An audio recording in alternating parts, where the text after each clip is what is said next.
This is part 3 of my closet expansion project. I've marked the outline of the stud wall on the laminate floor with a chalk pen. I'm going to cut the laminate so the stud walls can sit directly on the concrete slab.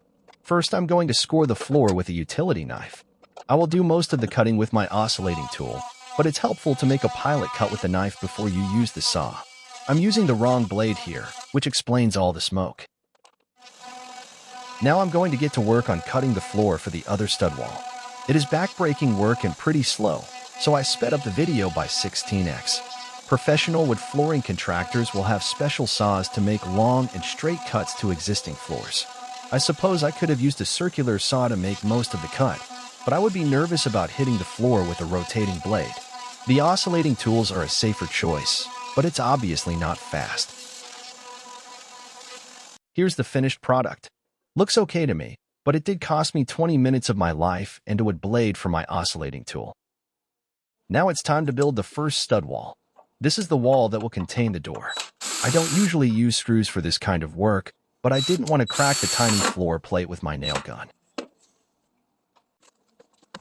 Next, I'm going to attach the top plate to the stud wall. I'm using my small nail gun for this, shooting 2-inch brad nails, just enough to hold the wall together. If the studs were warped, I might need to use a bigger nail gun.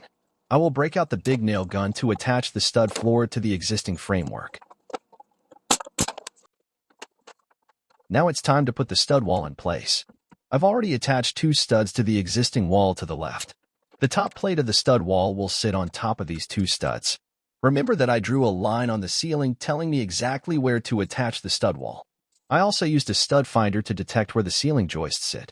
You obviously want to nail the stud wall to the ceiling joists. There's a little space between the stud wall and the ceiling, so I use a wood shim to hold the wall in place. The shim is going to stay in the ceiling. I will need to attach the stud wall to the concrete slab. To do this, you need special screws. I use the Tapcon brand. The screws usually come with a masonry bit, which will cut concrete pretty quickly. A lot of people will recommend that you use a hammer drill for this. I have a hammer drill but couldn't find it, so I was stuck using my normal drill, which made the holes quickly. Next, I need to attach a header to hold the top of the door frame. I'm lightly tacking the header in place with my small nail gun. Then I will come back with my big nail gun to make a final strong tie between the pieces. You need to make sure that you measure from the floor to the base of the header. My foundation isn't flat. Notice that the space above the header isn't a rectangle. The important thing is to make sure that the hole for the door is a nice rectangle. In the next video, I will hang the door.